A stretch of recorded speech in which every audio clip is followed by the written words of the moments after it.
E aí pessoal, tudo bem? Eu queria compartilhar com vocês hoje um texto de Lucas, no capítulo 15, versículo 8 e 9, que vai dizer assim: Ou qual a mulher que tendo 10 dracmas, se perdeu uma dracma, não acende a candeia e varre a casa e busca com diligência até achar? E achando-a, convoca as amigas, vizinhas, dizendo: Alegrai-vos comigo, porque já achei a dracma perdida. Para a gente compreender primeiro essa passagem, vamos entender o que era uma dracma. Dracma era uma moeda grega de prata cujo valor representava um dia todo de trabalho braçal, ou seja, alguém trabalhava durante todo um dia e no final dele ela recebia como salário uma dracma. Porque é digno que todas as pessoas que trabalham recebam o salário pré-estabelecido por alguém. E a palavra de Deus ela vai dizer em Romanos capítulo 6, versículo 23, que o salário do pecado é a morte. O salário do pecado é a morte.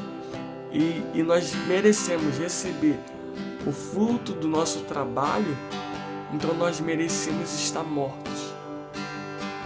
E aí a primeira pergunta que eu me fiz quando eu li esse texto é a seguinte: por que então nós não estamos mortos? Porque nós ainda estamos vivos. E essa pergunta ela foi respondida para mim quando eu continuei lendo esse texto. Porque o salário do pecado é a morte, mas o dom gratuito de Deus é a vida eterna, por meio de seu Filho Jesus Cristo. Então, glória a Deus por isso, porque o salário do pecado é a morte. Então nós merecemos a morte. Mas aí Deus nos dá como presente o seu Filho Jesus, para que nós não precisássemos morrer. Então, automaticamente, o que aconteceu foi o seguinte: Jesus trocou de lugar comigo e com você. Ele merecia a vida, mas ele morreu para que eu e você, que merecemos a morte, tivéssemos a vida. Se o nosso salário ele produziu a morte, automaticamente o salário de Deus ele produziu a vida. Então nós recebemos hoje um benefício de um trabalho que não foi nosso. Nós recebemos o benefício de um trabalho gerado por Jesus Cristo na cruz do Calvário. Então Deus ele é tão justo, que a sua necessidade de justiça ela precisa ser satisfeita. Então quando alguém peca, alguém precisa morrer.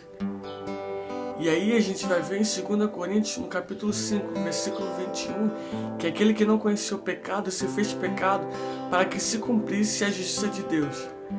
Então a gente observa que foi por meio do seu Filho Jesus que a justiça de Deus ela foi satisfeita. Porque se alguém necessitava morrer, o Deus Filho ele simplesmente se entrega por nós para que essa justiça ela fosse feita. Então a gente observa que foi por meio do seu Filho Jesus que essa necessidade de justiça de Deus ela foi suprida.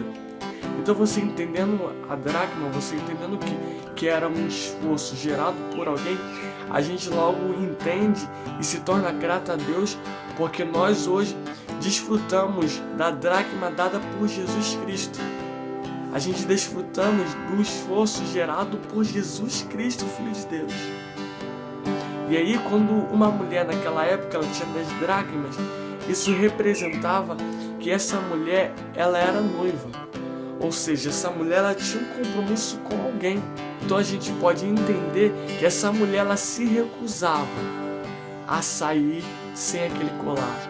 Ela preferia simplesmente procurar em todos os cantos da sua casa aquela dracma que ela recebeu do seu esposo, a sair por aí andando como alguém que não é noiva, andando como alguém que não tem compromisso, andando como alguém que simplesmente despreza o esforço gerado por outra pessoa.